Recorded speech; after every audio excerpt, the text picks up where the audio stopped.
Amigos, lo que acaba de salir en el New York Times es la definición misma de un culebrón político. Resulta que dentro de la Casa Blanca, Elon Musk tuvo un encontronazo con Marco Rubio frente a varios miembros del gabinete de Trump. Y Trump hizo lo que mejor sabe hacer, sentarse y disfrutar del espectáculo como si estuviera en un partido de tenis. Hay una segunda noticia que también pues la quiero compartir con ustedes, está súper interesante. Les adelanto algo, una secretaria de prensa que sale huyendo de las preguntas de los reporteros, un Bernie Sanders que no se guardó nada. Bien, empecemos. Miren, según 5 fuentes citadas por el Times, todo comenzó cuando a Musk se le fue encima a Rubio con una frase digna de una pelea secundaria. Tú no has despedido a nadie. Bueno, luego con su clásico tono de desprecio remató diciendo que lo único que Rubio había logrado despedir era un miembro de su propio departamento de eficiencia gubernamental. El problema de fondo es que Rubio estaba que echaba humo desde hace semanas. ¿Por qué? Porque el equipo de Musk decidió cerrar la Agencia de los Estados Unidos para el Desarrollo Internacional. Una agencia que supuestamente estaba bajo el control de Rubio. En respuesta, Rubio le lanzó un dardo envenenado. ¿Y qué hay de los más de 1.500 funcionarios del Departamento de Estado que aceptaron jubilaciones anticipadas? ¿Eso no cuenta como despidos? Pero eso está bueno. Pero Musk, con su clásica actitud de yo soy el más listo de la sala, no estaba impresionado. En cambio, le dijo a Rubio que él era muy bueno en televisión, prácticamente diciéndolo que en lo demás no era tan bueno. Mientras tanto, Donald Trump estaba en su salsa. Según el Times, observaba el enfrentamiento como si estuviera disfrutando de una pelea de la WWE. Pero cuando finalmente decidió intervenir, no fue para ponerle un alto a Elon Musk. No fue así, sino para defender a Marco Rubio. Sí, el mismo Rubio al que Elon Musk acababa de destrozar. Miren, Donald Trump en su infinita sabiduría soltó esto. Rubio está haciendo un gran trabajo. Está muy ocupado, siempre viajando, siempre en televisión y tiene una agencia que dirigir. Así que todos deben trabajar juntos. Y entonces el golpe final. Trump por primera vez desde que asumió el cargo le puso límites a Elon Musk. Eso parece. Según el reporte, Trump dijo, de ahora en adelante los secretarios estarán a cargo. El equipo de Musk solo asesorará. En otras palabras, Donald Trump le recordó a Musk que no es el presidente y que nunca lo será. Ahora bien, esto nos lleva a la gran pregunta, ¿qué está pasando con Elon Musk dentro del gobierno de Trump? Resulta que desde hace meses se ha hablado de una lucha de poder entre Musk y Steve Bannon, y si hay algo que sabemos de Bannon es que nunca apuestan en contra de un tipo que estuvo dispuesto a ir a la cárcel con tal de no testificar ante el Congreso. Miren, Bannon entiende el ADN del votante MAGA mejor que nadie en el círculo de Donald Trump y de Elon Musk. Musk está jugando a otro juego. El problema de Musk no es que esté robándole el protagonismo a Trump, sino que está ensuciando su imagen política. Porque, sorpresa, muchas de las cosas que Elon Musk está haciendo no son populares entre los votantes republicanos. Y ahí es donde Trump se da cuenta de que esto puede ser un problema. Porque al final del día, Trump es un narcisista de manual, no le importa la lógica, no le importa la coherencia, ni siquiera le importa si Musk es el hombre más rico del mundo. Lo único que le importa es ¿cómo lo hace ver a él? Si Elon empieza a hacer cosas que dañan su imagen, ahí sí tenemos un problema. Ahí sí hasta le devuelve la plata que invirtió en las elecciones. Y aquí es donde esto se pone interesante, porque esta no es la primera vez que Donald Trump comparte el poder con alguien dentro de su administración. Su gobierno siempre ha sido una especie de copresidencia disfrazada, donde personajes como Steve Bannon o Jared Kushner, han manejado el show tras bambalinas. Pero lo que Donald Trump no va a permitir es que alguien lo haga quedar mal. Si las encuestas empiezan a caer, si el Congreso se le voltea y si los republicanos empiezan a perder escaños por las locuras de Elon Musk, Trump no va a dudar en ponerle un freno. Porque hay algo que Donald Trump quiere más que el poder, y es su legado. Recuerden que este es un tipo, me refiero a Trump, que ya está pensando en su biblioteca presidencial. ¿Qué hará después de dejar la Casa Blanca? No puede postularse de nuevo. Así que lo único que le queda es que su nombre quede inmortalizado en la historia. Y para eso, necesita que los republicanos sigan ganando elecciones. Elon Musk puede tener cohetes, puede tener dinero, incluso puede querer comprar Groenlandia, pero hay algo que nunca va a poder comprar: el protagonismo absoluto de Donald Trump. Vámonos con el segundo tema. Déjenme ustedes sus opiniones. Ustedes qué piensan de, no digamos que esta guerra entre ellos dos, porque todavía no hay nada. Simplemente Donald Trump se ha dado cuenta que los republicanos no están muy de acuerdo con la presencia de Elon Musk en todos los eventos y tal vez por eso está reaccionando así. Lo que estamos viendo en la administración de Donald Trump ya no es solo una crisis de imagen, es un colapso absoluto. Cada decisión que toman parece diseñada para fallar espectacularmente y a estas alturas lo único que les queda es correr en círculos y gritar. Y eso es exactamente lo que hizo Caroline Leavitt mientras Donald Trump se dedicaba a enemistarse con los aliados de Estados Unidos en plena conferencia de prensa. Bueno, Caroline decidió que lo mejor era salir corriendo, literalmente, agarró a un asesor de Donald Trump y se lo llevó lejos, bien lejos de las preguntas de la prensa, porque bueno, no había cómo defender lo indefendible. Pero antes de meternos en esa escena de sálvese quien pueda, quiero pedirles que dejen su like y se suscriban al canal si todavía no lo han hecho. Créanme que con todo lo que está pasando van a querer seguir de cerca cada uno de estos episodios. Ahora sí, veamos el desastre que intentaron ocultar. Y para empezar, escuchemos algunas de las brillantes reflexiones de Donald Trump sobre política exterior. El presidente Putin está bombardeando Ucrania. ¿Todavía le crees cuando te dice que quiere paz? Sí, no, yo le creo. Creo en él. Creo que nos llevamos muy bien con Rusia. Pero ahora están bombardeando Ucrania y francamente me resulta más difícil tratar con Ucrania. Ellos tampoco tienen tarjetas. No tienen tarjetas.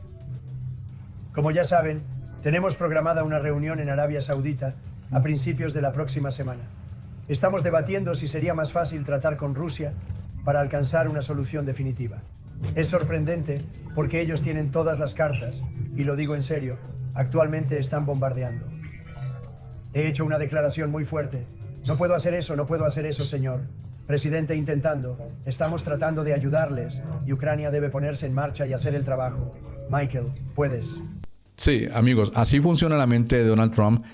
El mismo hombre que se autoproclama el mejor negociador del mundo está básicamente diciendo que Ucrania ya perdió la guerra porque no tiene cartas para jugar. O sea, en su lógica, si no tienes cartas, simplemente ríndete y deja que el agresor se quede con todo.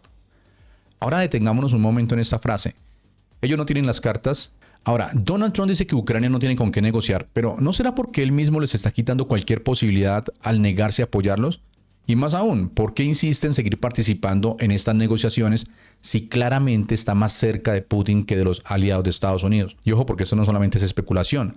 Lo que está haciendo Donald Trump es repetir palabra por palabra la propaganda del Kremlin, y lo preocupante no es solo lo que dice, sino las consecuencias de esa narrativa. Sobre la suspensión de la ayuda militar a Ucrania, publicaste en las redes sociales y hoy nos dijiste que Rusia está golpeando duro a Ucrania. Eso es correcto. ¿Por qué no proporcionar sistemas de defensa aérea a Ucrania? ¿Qué pasará, señor presidente, cuando se agotan las baterías de misiles de Ucrania? Buena pregunta, porque tengo que saber que quieren reconciliarse. No sabía que querían reconciliarse. Si ellos no quieren reconciliarse, nos vamos de allí porque queremos que se reconcilien. Lo hice para evitar la muerte. Lo más importante, y en segundo lugar, lo más importante es el dinero. Por lo tanto, recibiremos 350.000 millones de dólares y Europa recibirá 100.000 millones de dólares. Deberían ser igual o más que nosotros. Ya saben, he seguido lo que está sucediendo en Europa durante la última semana o más. Si no lo ponemos bien, esto podría conducir a la Tercera Guerra Mundial. Esto realmente podría conducir a la Tercera Guerra Mundial. Tenemos que arreglarlo. Bueno, pero lo más grave no es eso. Lo preocupante es que Donald Trump sigue diciendo que él quiere detener todas estas muertes, pero no condena ni una sola vez al tipo que la empezó. O sea, jamás ha podido decir que Rusia invadió Ucrania. Y eso nos lleva a otro momento clave de la semana. Talking piece now. Thank you guys. Mr. Witkoff has been very generous with his time today. I know everybody's very interested. We have to go inside. Thank you. Thank you, everybody. Bueno, ahí está Caroline Leavitt. Cuando tu equipo empieza a salir corriendo las conferencias, sabes que las cosas no van bien. Y eso fue exactamente lo que pasó con Caroline Leavitt. La escena es de otro nivel. Trump sigue con su discurso sobre Gaza. La prensa lanza preguntas incómodas y de repente, ¡pum! Leavitt decide que ya tuvo suficiente, se lleva a un asesor de Donald Trump y sale de ahí lo más rápido posible. ¿La razón? Bueno, no es ningún secreto que últimamente las declaraciones de Donald Trump sobre Gaza han sido un desastre absoluto. Entre decir que quiere poner estatuas de oro en Tierra Santa, que Jared Kushner construya hoteles en la región, y su absoluta falta de claridad sobre el conflicto. Es comprensible que no quieran que siga hablando. Bueno, y por si todo esto fuera poco, la administración Trump decidió que en la ONU no iban a apoyar la resolución que responsabiliza a Rusia por la guerra en Ucrania. A ver, repasemos esto. 93 países votaron a favor de la resolución. Los aliados históricos de Estados Unidos, Reino Unido, Francia, Alemania, Canadá, Japón la apoyaron. Donald Trump, en cambio, decidió alinearse con Rusia, Irán, Corea del Norte y Bielorrusia. O sea, los países que no creen en la democracia. Y si eso significa, y si eso no es suficiente, bueno, Donald Trump incluso llegó al punto de decir que fue Ucrania quien empezó la guerra. Sí, según él, la invasión de Putin fue culpa de Ucrania. Aquí es donde nos preguntamos, ¿qué más tiene que hacer Donald Trump para que se den cuenta de que su lealtad no está con Estados Unidos, sino con Vladimir Putin? Y para cerrar con broche de oro, bueno, escuchemos lo que Bernie Sanders dijo sobre la situación. La administración Trump votó en contra de una resolución de las Naciones Unidas que claramente afirmaba que Rusia había comenzado la terrible guerra en Ucrania. La resolución de la ONU también pide a Rusia que retire sus tropas de la Ucrania ocupada de conformidad con el derecho internacional. Esta resolución fue presentada por nuestros aliados más cercanos, países que se han aliado con nosotros, pero Dios sabe cuántos años, incluyendo Gran Bretaña, Australia, Canadá, Francia, Alemania, Japón y docenas de otras democracias. 93 países de la ONU votaron a favor de la resolución. En lugar de ponerse del lado de nuestros aliados de larga data para defender la democracia y defender el derecho internacional, el presidente Trump votó en contra de la resolución junto con dictaduras como Rusia, Corea del Norte, Irán y Bielorrusia. Muchos de los otros opositores de la resolución son países antidemocráticos respaldados por la ayuda militar rusa. Pero no se trata solo de una votación en las Naciones Unidas.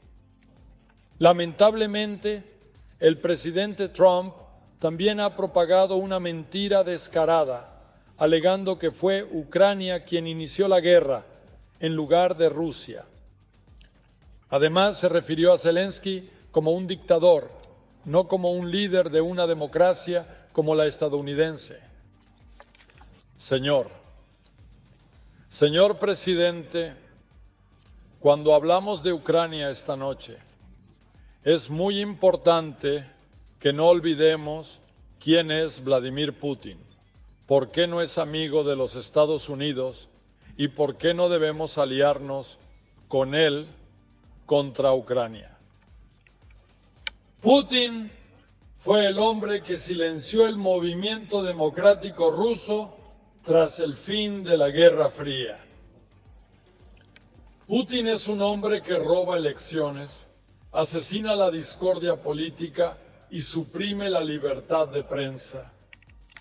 Mantuvo el control sobre Rusia, ofreciendo tratos lucrativos a los oligarcas del país. Si le hubieran otorgado el poder absoluto y compartido los beneficios que lo han convertido en uno de los más ricos del mundo, les habría permitido saquear libremente al pueblo ruso. ¿El resultado? Mientras la mayoría de los rusos lucha económicamente, Putin y sus aliados esconden billones de dólares en paraísos fiscales en el extranjero. Así que hoy, después de 26 años en el poder, Putin es el gobernante absoluto de Rusia. Creo que las elecciones rusas, como es bien sabido, fueron flagrantemente fraudulentas y una estafa, y que Putin fue el que hace más de 3 años desencadenó la guerra más sangrienta en Europa desde la Segunda Guerra Mundial. El 24 de febrero de 2022, Putin ordenó una invasión a gran escala de Ucrania, en clara violación de la Carta de las Naciones Unidas y del derecho internacional. Desde ese horrible día, las fuerzas terrestres, aéreas y navales rusas han atacado y ocupado territorios en toda Ucrania. Más de 1 millón de muertos y heridos han resultado de la guerra de Putin. El ejército de Putin masacra a civiles, secuestra a miles de niños ucranianos y los lleva de vuelta a campos de reeducación rusos. Estas atrocidades llevaron a la Corte Penal Internacional a emitir una orden de arresto contra Bután como criminal de guerra en 2023. Un criminal de guerra es el hombre al que buscamos aliarnos. Hasta el día de hoy, Rusia continúa sus ataques lanzando cientos de misiles y drones contra ciudades ucranianas. Las fuerzas rusas han ocupado ilegalmente alrededor del 20% del territorio soberano de Ucrania. Señor presidente, esta guerra podría haber terminado hoy si Putin hubiera abandonado sus esfuerzos atroces para conquistar a sus vecinos. La guerra podría terminar hoy. Si Putin hubiera dado la orden, los asesinatos podrían detenerse ahora.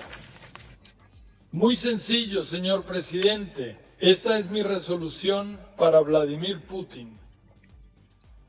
Detenga las matanzas, cumpla con el derecho internacional, retire las tropas y detenga el ataque a Ucrania. Honestamente, no sé cómo alguien en el Senado de los Estados Unidos puede oponerse a esta simple demanda. Bueno, amigos, ¿cómo les pareció el video de hoy? Pero bueno, la pregunta aquí es, ¿qué opinan ustedes? ¿Cómo creen que afectará esto la imagen de Donald Trump a nivel internacional? Los leo ahí en los comentarios. Bueno, y si llegaron hasta aquí, dejen un emoji ahí de un muñequito corriendo. Porque parece que en la administración de Donald Trump, bueno, correr es lo único que les queda. Así que nos vemos en el próximo video de La Jugada Política. Un abrazo fuerte para todos. Bye, bye.